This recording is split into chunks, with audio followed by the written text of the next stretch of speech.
Hello and welcome to the Switching to Plan B podcast. I'm Robin. I'm Jumbo.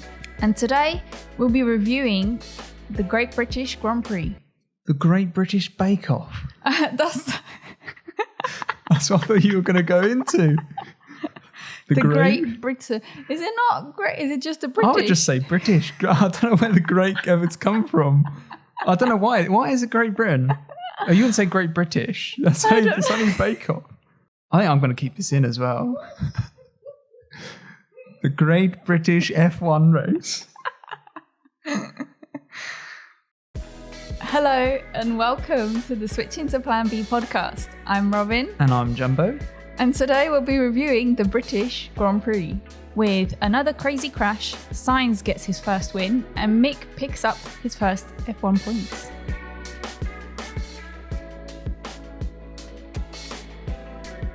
Tires are okay for Plan B. What an exciting race. I know, it's great, wasn't it? I really enjoyed that.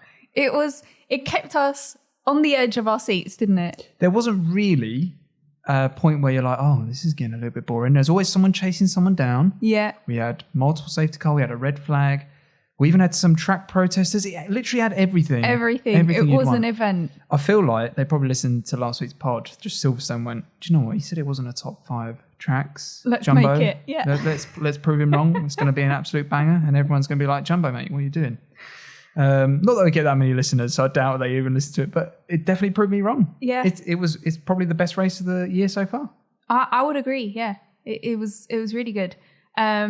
Which I'm just trying to think where we would start. I guess first thing, the crash. Yeah, huge crash. It was crazy. Well, we were watching it, weren't we? And obviously went into turn 1. And we're following, as you normally do, you follow the cars going into turn 1, the leaders. And then I went... You could see something in the background. And I went, I think that's a car upside down. Yeah. And I didn't process it properly. And then obviously I was like, oh, that can't have been good. And then we didn't... It obviously red flagged it. And we didn't see anything for ages.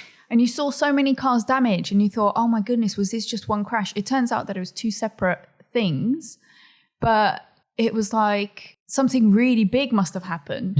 And it wasn't that big a crash, to be honest, when you looked at it, as in on track. I'm just smirking at this point because I'm trying to work out where you're going with this because I thought this was flipping massive.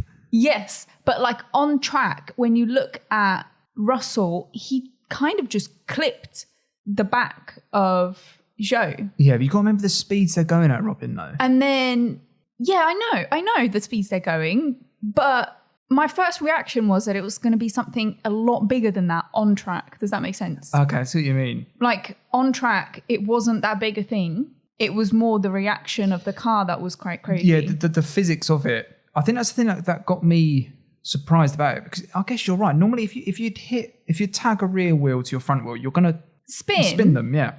The way how it flipped was the thing that I was... It's not a normal thing when you look at... Oh, yeah, okay, I see what you mean from that instance, but do you know, I still can't believe that we're sitting here now, a couple of hours after the race. The fact that he was walking. Yeah. Like half an hour to an hour after that After the race, you saw him and he was just chatting. He was chatting to Stefano Dominicali, who is the F1 chairman, or F1... He's not CEO, but... I think he might be CEO. He's not the owner, but he's the CEO of F1.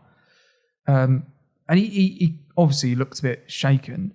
Actually, what we probably should explain, if you haven't seen it, I'll try and do a detailed analysis of it. So basically, Russell got a bad start, didn't he? Started P8, got a bad start on the hard tyres. Zhou also got a bad start next to him. I think P9. They were saying that quite a lot of drivers got a bad start. Yeah, and then I think it was Latifi went straight through the middle of the two. Yeah. So there's a bit of a gap. And then I think Gasly tried to follow them through, and that obviously gap closed because Russell was like, I'm not going to let another car through. Yeah. Kind of got sandwiched with Gasly, and that sent him sort of to the left, and it hit Zhou's rear. Yeah. Sort of flipped him up in the air, and he was sort of rolling towards the barrier. Yeah. Russell was spinning around at this time. And then it almost like he was on the roof of the car. And normally they're very strong. I don't know how the listeners, I don't know how much you know about F1 cars, but they have a roll cage or a roll hoop, as they call it in F1, which is like the top triangle of the car, basically, where the engine cover is. is structurally ridiculously strong, basically. Like they put so much force through that when it tested to make sure that actually stays up, because if the car rolls, it's not going to be on the driver's head. But surprisingly, that actually failed. So it shows you the magnitude of that impact. They actually failed, which I haven't really seen for a long time. So luckily he still had the halo. Luckily I think the halo was there. Because actually that took a lot of the load, because it's actually like just grinding along the bottom, on essentially on the halo. And some of the drivers, like Russell, actually sits slightly above the halo. So you're thinking if that was a taller driver like Ocon or Russell or Latifi, they might have just actually been their helmet, like scratching along. It'll be a bit like Cool Runnings. Have you ever seen that film where they sort of the bobsleigh's gone over and they're sort of scratching their helmets on the ice? Not quite like that, because I think they're probably going quicker, or Zhou was going quicker, but the fact that it then hit that and then it Zhou jumped over the barriers going back to Zhou. That's what the scary part was, I think. Yeah, and then it got caught in the catch fencing, which obviously does its job. It's stopped that car. It was still shifting at that point when it flipped up over the barrier. Luckily, there was no marshals standing there, because that's where the marshals are. That's a little runway for the marshals. So, again, that was lucky. But I don't know, my mate sent me a picture of the actual car. Photographers actually got it where Zhou's still in the car. It's absolute state. That car is absolute state. And as we said, the fact that he's able just to walk away, we didn't walk away. He was on a stretcher. I think he was on a stretcher. But he didn't even send him to hospital. No. And then there's obviously the second part of that crash, which you alluded to earlier, is that I think Bottas, his teammate, I saw there was something going on and sort of broke. And then Albon was behind him and stopped. And then Vettel went into the back of Albon, and Albon's almost just immediately went right from the momentum straight into the pit wall really fast. And actually, he seemed to be worse off than Zhou was. Yeah, he got sent to hospital. I think they said he went to Coventry Hospital, which I think is about half an hour away. Yeah, but he got sent by helicopter. Yeah, so he can get him there quick. I think it was just precautionary, and at this current time, I haven't heard any update at all. No, they've but not I'm said. assuming that he's okay. Yeah. Because we haven't heard anything worse. You would think that we would know if he was in some sort of danger, you would think.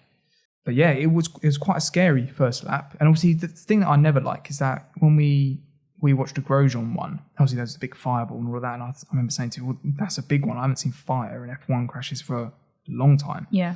But at least we saw replays of that fairly quickly. With this, we didn't see anything for flipping ages, and you were thinking this is not good. Yeah, and they were saying that Zhou was still in the car, and it just kind of made it sound. We didn't this point. We didn't know that the car was between the barrier. No, we didn't know anything. So I was thinking, why has he still not been able to get out? You know. Yeah. But obviously it was because it was tricky that he was like sandwiched. But yeah, that was eventful. The other thing I just remembered is that George Russell was part of that incident. I do think it was a racing incident. Obviously George hasn't intentionally gone to do that. He's not going to ruin his race or Gasly or anything like that. He did the human thing of, oh my goodness, Zhou's gone over the barrier. I'm going to stop my car and just check he's okay, sort of thing. Yeah. Almost Senna-esque, when there's been, there's old footage where Senna stopped his car to get out to check the other drivers and stuff like that. But I do feel a bit harsh on him. Like, he got out of the car, checked Zhou was okay, got back in his car, obviously couldn't start it. And then he said he went to go and speak to Mercedes to try and work out how to do it. Obviously, red flag, there's no racing. And at that point, the marshal had moved his car to a point where he got outside assistance, which then meant he couldn't re-enter the race. So I did feel a little bit sorry for Russell in terms of that. Yeah, it's his home race as well, which makes it a bit of a shame that he didn't get to race. If that was me, I think I would have done the exact same thing. You would have seen him being like, oh my goodness. Like, yeah, especially because Russell did have an involvement in it. Yeah, you'd feel a little bit. You probably would be like, oh my goodness, what have I done? Yeah. Yeah. So we've got the crashes, red flag immediately. Yeah. Which was quite quick by FIA. I think it was fairly obvious though, wasn't it? I think you are right. I'm someone that is quite critical of the FIA for being a bit slow. So that was better by them. So yeah, fair play to them. Yeah. Which then led to a restart. Yeah, this was a bit strange, wasn't it? Because I feel like I understand why they've done what they did in terms of they basically reset the whole grid. But I do feel sorry for Max, who got Carlos going into turn 1. Yeah. So Max was technically leading, but then he went back to second. And Lewis, who was 5th, who then ended up 3rd, I think it was. Yeah, the he restart. was 3rd. Yeah. And I was a bit like, it's a little bit harsh on these people that have done quite well to then reset them. Send them back, yeah. Yeah, but I mean, I think the reason was because they hadn't finished the first lap, and it was as the laps are finished. That's how I think it was actually they hadn't even done the first sector, so that's why they hadn't actually got any timings at all before it had red flag. Because you're right, they did red flag it so quick that they hadn't actually got any sort of timing. So it wasn't about where things were when the red flag was. It was literally like what was the last lap, which it hadn't been one, so it starts from the beginning. But they also still do this stupid rule as well, where you can change your tyres. So technically, Max started on the softs, and then he was allowed to start on the mediums, which then means that in theory, actually, if he'd put on the hards, he wouldn't have had to stop at all for the whole race, because technically he would have used 2 compounds. So I still feel like that rule's wrong. Yeah, I mean, and the cars that had been involved in the crashes, they were able to get new I agree with that. And all the stuff. I agree with that. Because they were damaged. Like Ocon, I think he broke some of the suspension or the track rod, the steering arm or something like that. And they repaired that. And I kind of thought, it was about half an hour delay or something because of the red flag. Yeah, they had to they had to get the car out. Yeah. So, and then obviously check all the safety stuff, the barriers and all that. And I do kind of feel like that makes sense in my head that you would allow them to repair the cars so they're in the race. But I just feel like you shouldn't be able to use it as a pit stop, so it shouldn't actually have an outcome on the race. As far as I'm aware, as soon as you suspend the race with a red flag, that shouldn't have any effect on the race. Does that make sense? Yeah, I get what you mean. But that's not the rules. So. No. The second time around, Sainz got a better start. I think a lot of the cars probably got a better start. Yeah. Which meant that he led the race for a little bit. He got his elbows out, didn't he? He did. It was actually quite good driving. Yeah. It was interesting to see. He gave Max a little bit of his own medicine, doesn't he? Because Max is a no-nonsense sort of driver. He will push you almost to the point where it's like, I'm going to let the stewards make a decision on this. Yeah. He's going to do it, and then if the stewards agree, then okay, I'll give the thing back. Because I think most of the time he does get away with some of the things. He pushes it for me, I think. It's quite aggressive. And he doesn't think it's aggressive, which I think is quite funny. But that's how he's wired, and that's fine, I guess. But I do feel like sometimes he probably does take it a bit too far for me personally. Yeah, so Max did get ahead of Sainz, but then drove over some debris, which damaged his car. You saw it. It was quite weird because we didn't know that he had done that, and then all of a sudden Sainz just pulls out in front of him, and you're like, "There's something wrong with Max's car." Yeah, I remember watching because it was weird because Sainz had the little moment, didn't he? Going through Maggots and Beckett's, and that's how Verstappen got past. Yeah. And it's actually the same sort of bit. I want to say maybe like 4 or 5 laps later.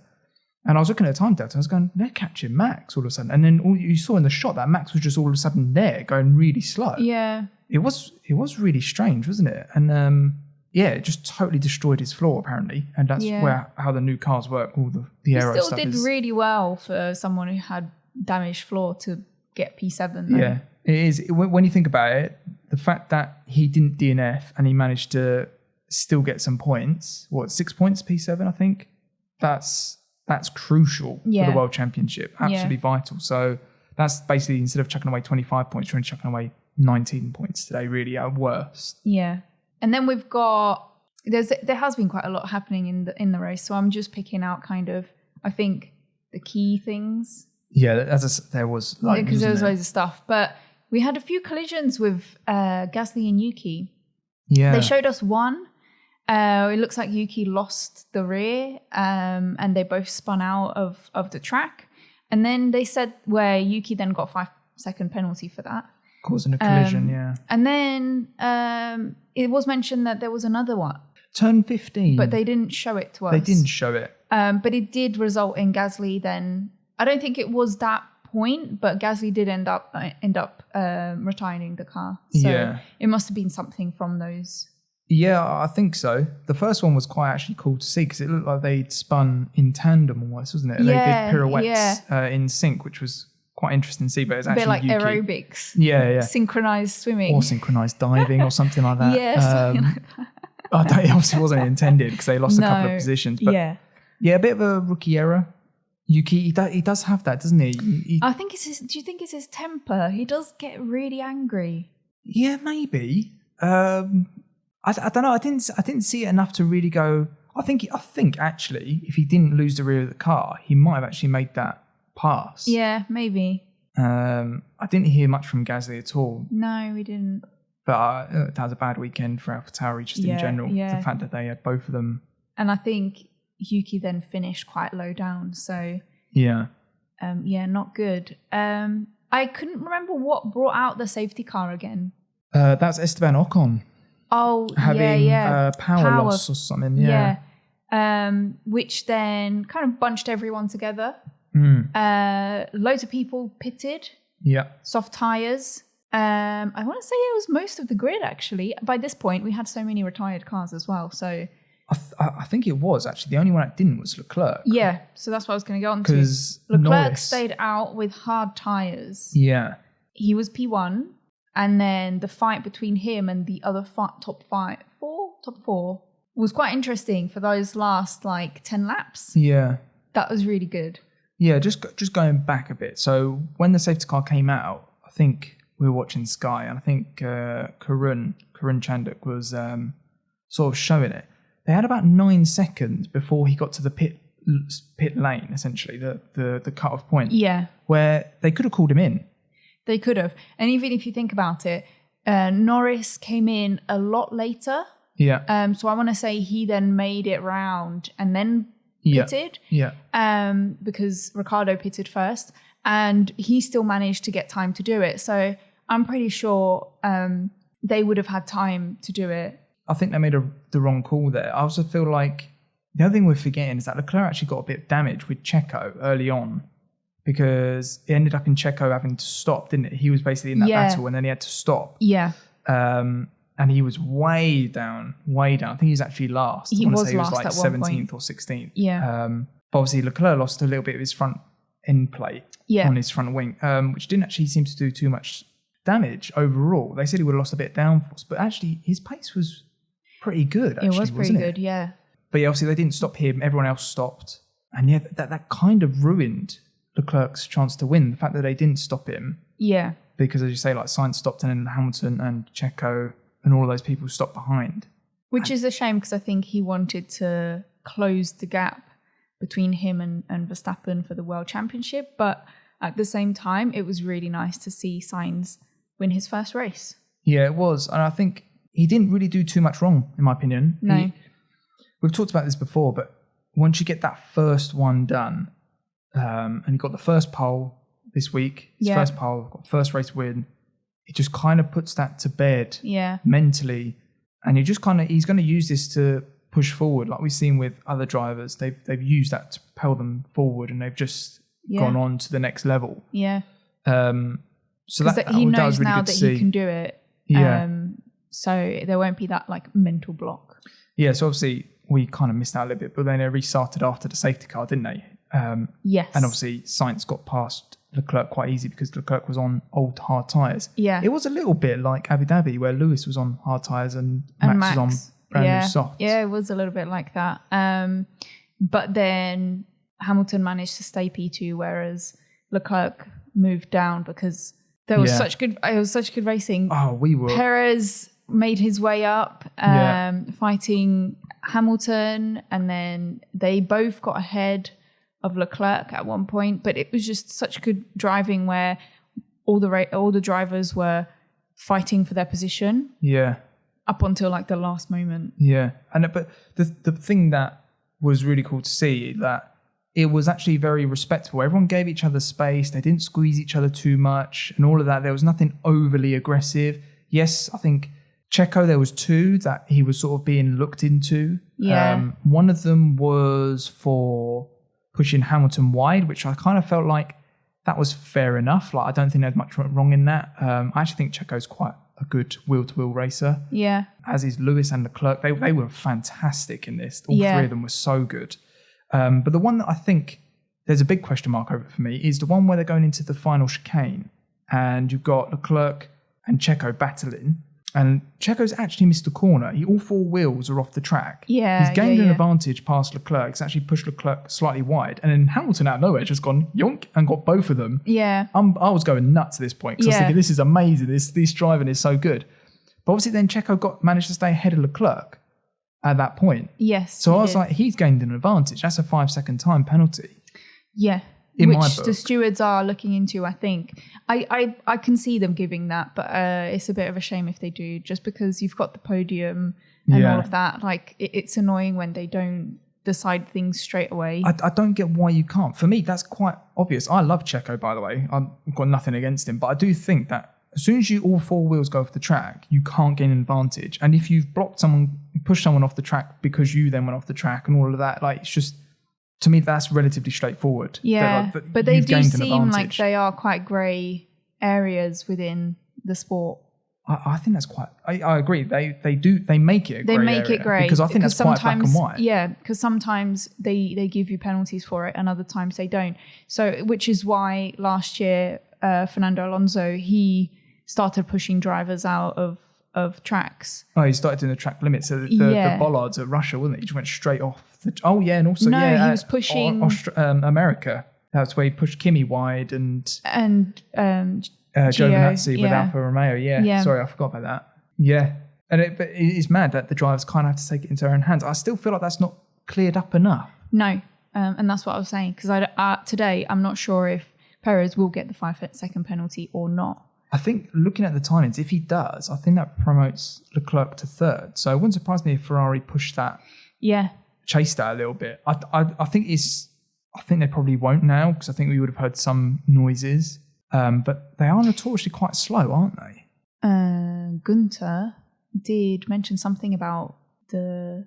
See, I wondered if they protest Max, because Max was quite aggressive on that last corner. Yeah. I think Mick was going to have a run at him, and Max kind of just shut it off.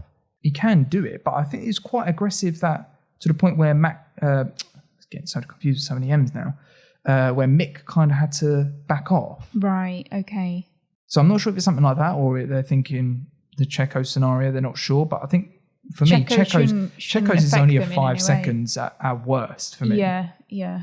So from that fight, we got Perez in P2, which is amazing, seeing as he did go all the way down to, I don't know, P16. I think it was last. Essentially, it was last. Order, I just don't remember how many cars was still in. I think it was 17 at that point. So P17 to P2 is amazing. Yeah, and I think the safety car is going to help him out in that situation. But yeah, that Red Bull is fast. It's always going to be up there. The way it just after the what would you call it when you can start going after the safety car? The restart. Again. After the restart, I guess.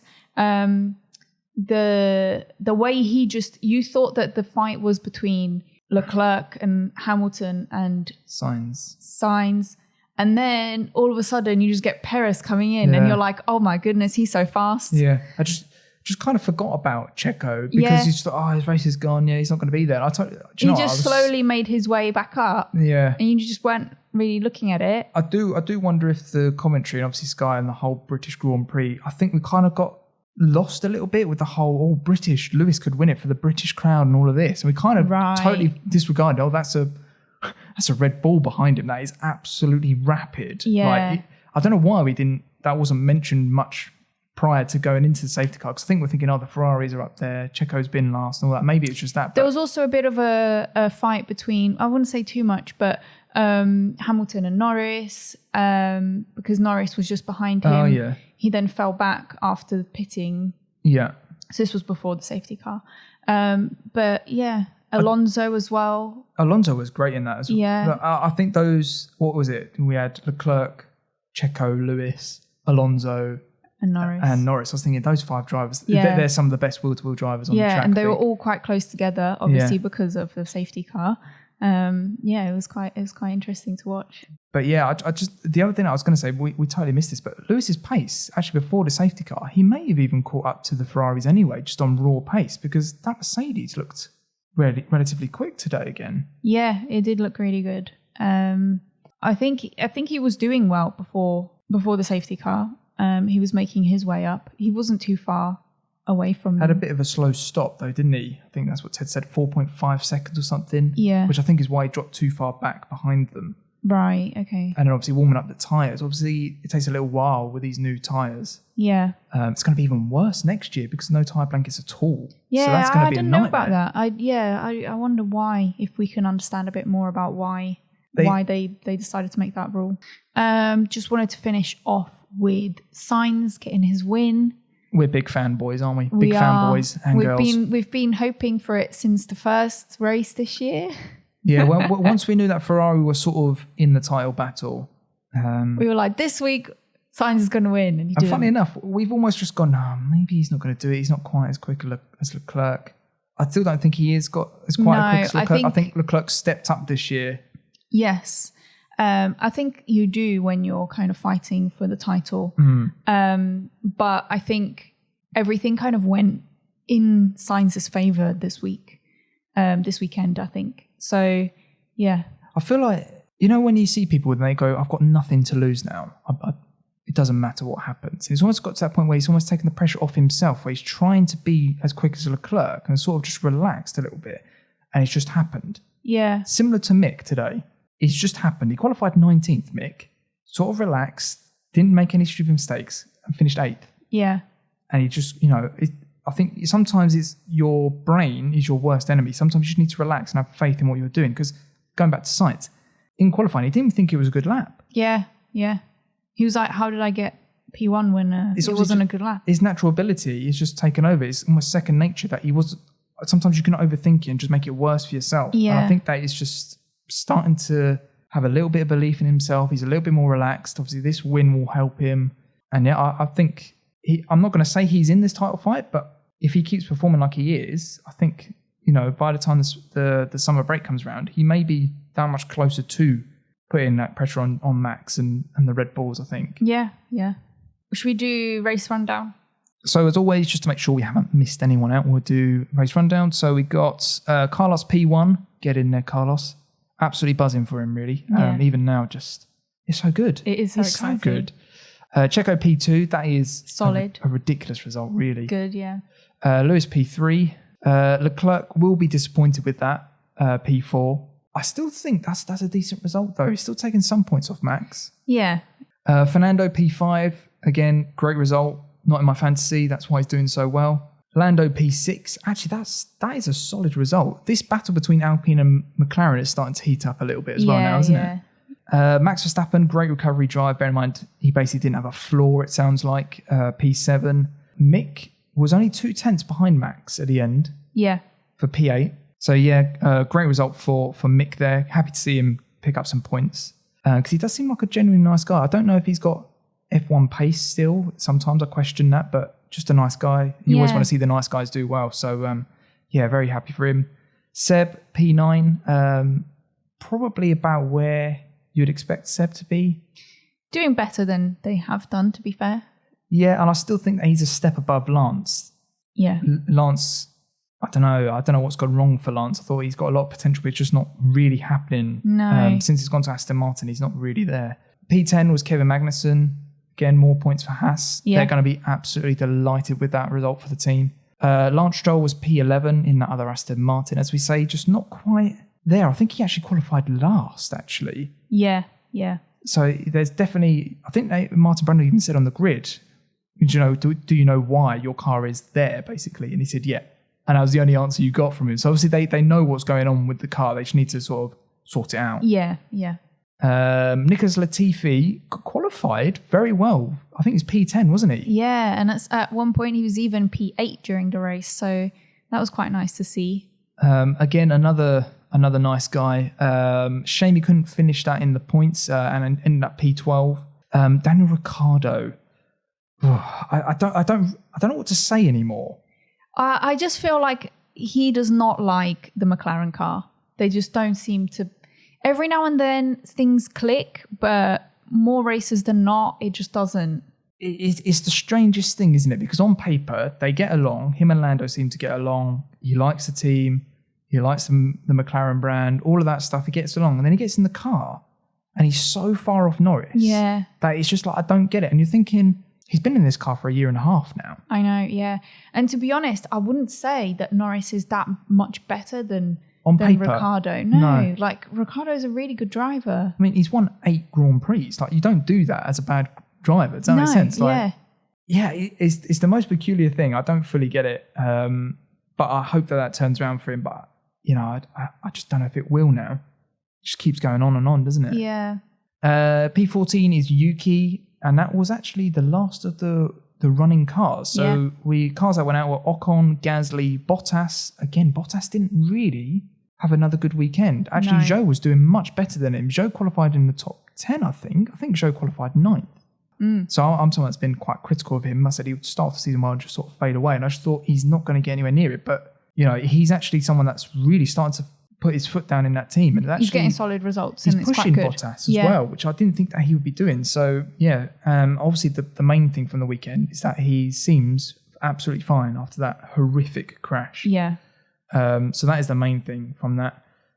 George Russell was another one that didn't finish. A bit of a shame because of what Lewis did in his Mercedes. He might have been able to do something. Yeah, and it also broke his streak of being P5 or above in all the races so far. Yeah, I apologise, George. I did say that this would be the race where he didn't get in the top 5. Yeah. So my bad. I didn't want to be right. I never want to be right with my predictions unless it's the winner or it's a good surprise. Yeah. But yeah, sorry about that, George. As we said, Zhou Guanyu was also another one. And Alex Albon, at this point, still haven't heard anything, but we're hoping he's okay. And he's fit for next week's Austrian Grand Prix, hopefully. Yes. And in the provisional notes, obviously, Lewis Hamilton got the fastest lap. Tires are okay for plan B. So we've got another question this week from Brad. And this is quite a good question, I thought.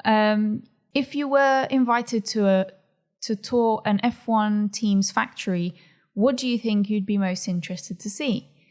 Brad seems to think it's obviously the simulator, but also the paint shop. Yeah. Oh, first off, hi, Brad. Thanks for another question. Yeah, I kind of agree with both those. The simulator, I'd like to have a go on, but I'm not overly fussed about that because I feel like some of the racing games you can get now, obviously not the same because these are multi-billion pound simulators. Yeah. But I feel like you can kind of get close-ish to that. You're right, though. The paint shop has someone that's a bit of a livery nerd. I think the paint shop will be cool to see. I've always wanted to do that, like proper paint shop stuff. I've done stuff with spray cans and stuff like that. The only other one that I'd really like to do, because I'm a bit of a technical nerd as well, is the sort of the CFD and the aerodynamics, like getting in the wind tunnel and seeing that sort of stuff. Yes, that would be cool. I think that would be really cool because a paint shop, you can kind of see that anywhere. That's my only thinking. I know it's an F1 car, but you want to see like things that you wouldn't see in another factory. Right, yeah, because mine was more not necessarily how things are built, but we've seen a little bit of McLaren factory. I think it's like when they show Lando there or on Daniel Drive Ricciardo. to Survive. I think it was more like the promotional stuff before the race, the season starts. Okay. You see that they have all the... Oh, it might have been Drive to Survive when Ricciardo joined. All the old cars. MTC, the McLaren Technology Centre, where they've got, all of them. Yeah, and like to just walk there and see them all. The history. Yeah, that would be so cool. I do wonder, so you've got some of these old sort of leather cars. Do you reckon, like, you see those adverts where you got like foot odour and it's just the old shoes smell a bit funny? Do you reckon they have to go around spraying these older cars? Because I reckon, let's be honest, you're driving flipping fast. You're going to let a fart let loose in the seat in there. That's not where I thought you were going with this. So I'm just saying, like, you've got maybe like Mika Hakkinen's farts somewhere in that seat. Like, they're going to come out eventually. So, like, do they have to go around like spraying just to make sure it smells nice? I was that technology centre's going to stink, isn't it? When you walk in, you go, oh, blimey, like. Yeah. I would have thought sweat is probably more what's going to be making it smell. But I do think that they probably clean them. Yeah, they must do. They must do something with it. Yeah. Because otherwise, as we said, it's going to stink of farts and sweats in there. It's not going to be a nice place to go to work, is it? No. It's going to smell like some old man's shoe. Yeah. Although you don't fart in your shoes. No. Got some real problems if you do. It's, so I'm thinking, definitely see that. And just the testing things, like you see a little bit on Drive to Survive, they have like a room with an engine and just, where they're building stuff. Yeah. Just kind of seeing that. Do you know the other one? Now I'm thinking about this. Is Williams have like a whole pit crew testing thing where the wheel comes in and go, yeah. And then I'd love to go on that as well. You didn't mention that last week. Did I not? No. Oh. You should have mentioned that. Yeah, I should have done with the pit stops. Anyway, they obviously have that facility where the wheel comes in, they take it off. I do think they show that on Drive to Survive. Yeah, that's cool. Yeah. Have a go on those. Do you reckon they'd let us? Yeah, I think so. Yeah. As long as don't break anything. Yeah, I don't think you would break it, would you? I don't know. I'm looking at you. I reckon you'd find a way. The amount of stuff I break, yeah. Well, we had food earlier and like 3 gallons of salt seemed to have fallen into the pasta. You nearly died. It was so salty. Something like that might happen. Like you just knock over. That wasn't even the worst one. What was the worst one? All the pepper fell on. Oh, the pepper as well for dinner. Yeah, so I had to like brush off. It was lunch and dinner that was messed up this week. I had to brush out. So loads of salt for lunch and loads of pepper for dinner. Goodness. It'll be fine. It'll be fine. But anyway, I was just looking at you thinking, yeah, you may break something. Yeah. And then we'll get a bill for like £1 million because we've broken something really expensive. We'd have to I don't know. Imagine that as a business expense. Doing a tax return, minus £1 million. Broke Williams pit stop machine. Oh, would it be worth that much? I don't know. The amount of money that they spend in these F1 teams and facilities is crazy. Anyway, going back to the question. So you're saying you'd quite like just the whole feel of the environment of it. Yeah, just kind of see. Yeah. Because, so I've been to factories before, obviously not car factories. And I was impressed by the smallest things. Like one of the factories I went to have little robot cars that take the boxes from one area to another area. Yeah. And they had lanes, so we couldn't walk where the lanes were. Yeah. And I was like, oh my goodness, this is amazing. And it's just literally a little machine that takes a box to another area of the factory. So it were little things like that I just think it'd be so cool to see like how they operate. Yeah, I reckon those machines, I reckon they take like coffee to like Toto Wolff or something, a Mercedes. No. Just like there, like just a little machine. They're not that good. Just a machine called Bob that like goes around. They do have sensors, so if something stops in front of them, they stop. Yeah.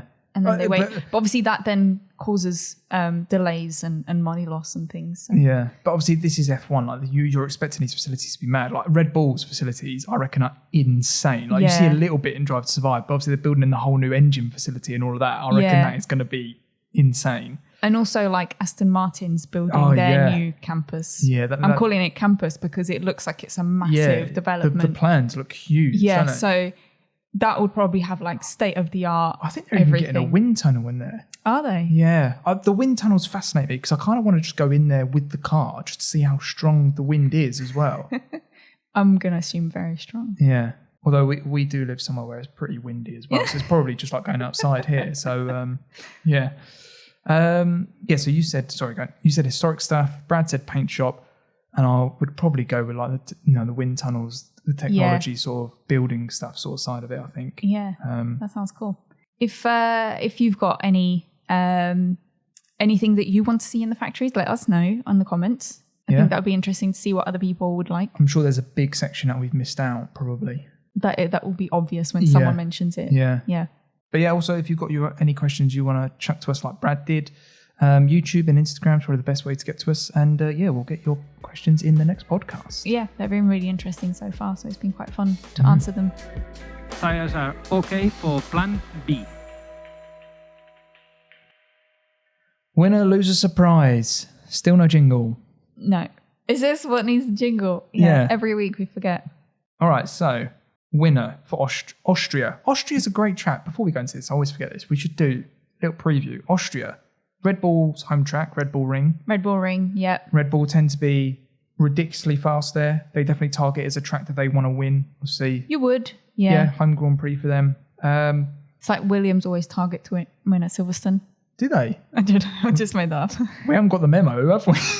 I mean, we haven't got the memo at all. No, anyway, I do think, I actually really like this track. I think this is great. I've always said the track isn't just the actual shape of the track. It's the surrounding areas. And obviously this is in a mountain. You've got elevation changes. It's so scenic, yeah. Yeah, you also get weather that plays a part. I always think that's interesting as well. And it just, I don't know, always like the Red Bull Ring. I always think it's great. It's not that many corners, so you can't get too much wrong, but it always produces good racing. So I'm quite looking forward to it. Are you looking forward to it? Yeah, I'm looking forward to it. Yeah. Should be good. So who is your winner then? My winner is going to be Lewis. Lewis. Yeah, I mean, he got P3 this week. He's going to be pushing it to see if he can get it in P1. I think that win is probably coming at some point now. So I'm just going to predict it until it happens. They would love to do it at Red Bull Ring as well. They would, because they're a bit petty. Yeah, and also I feel like Red Bull have done so well there for so long.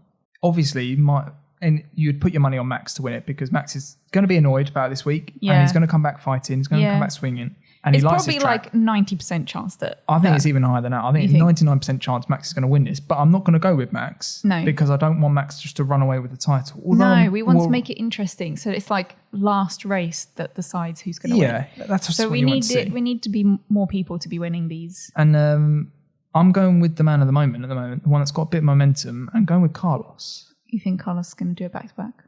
I don't, but I would like to see it. Yeah, I would like to see it too. I genuinely think Max is going to win it, but I would love to see Carlos do it. I just think, why not? He's got that first race win.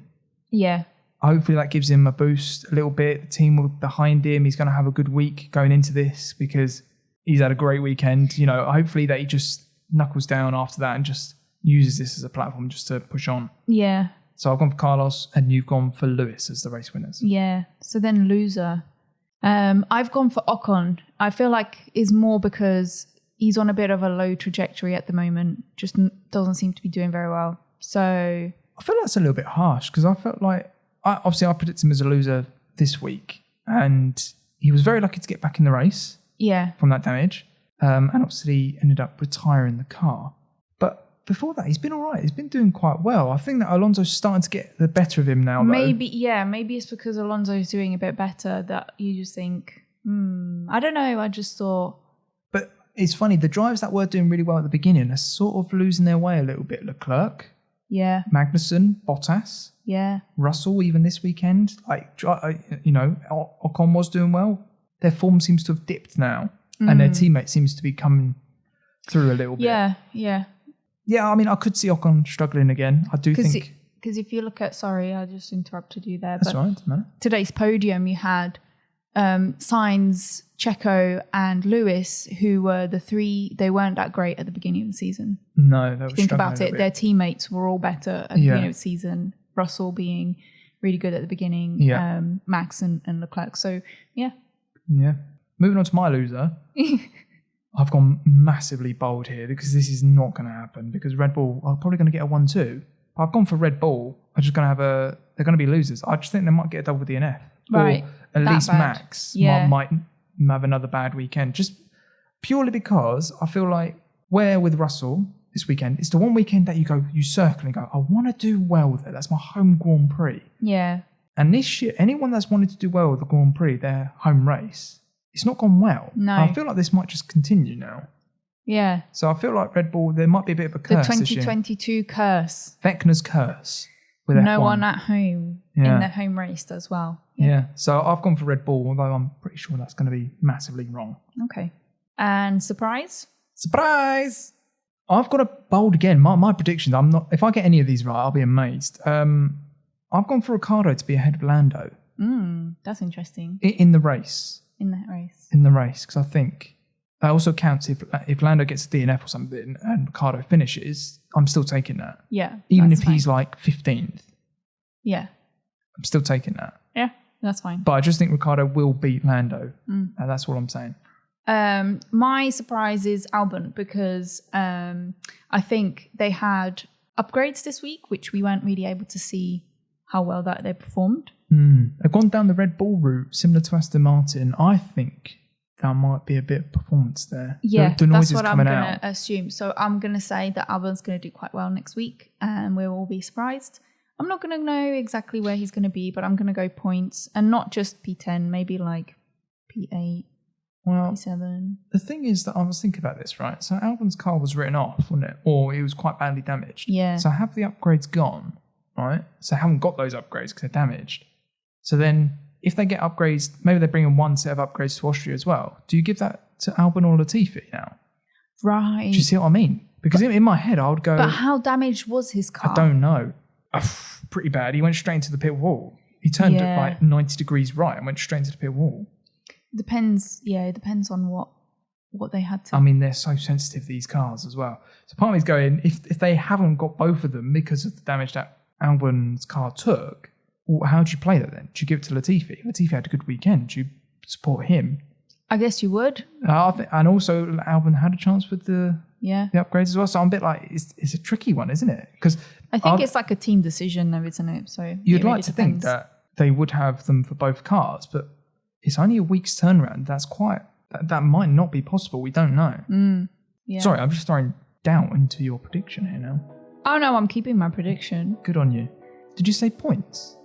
Yeah. So trying to make me doubt it. So I think that's everything for today before Jumbo makes me change my mind. Sorry. If you want to get in contact with us, YouTube and Instagram are good places. Yep. You can listen to the podcast anywhere or even on our website. Anything else? Obviously, we didn't do fantasy this week, but if you want to join the fantasy league, there is a link in the description as well. Yeah. I think we've got everything else right. Great. I think we're done. Yes. I think we're done, everyone. Obviously, have a good week, everyone. Yeah. I think everyone's still going to be buzzing off this last race because it was really good. Hopefully, Austria's good, and we will do a race review for that next week. Mm-hmm. Take care, everyone. See ya. Tires are okay for plan B.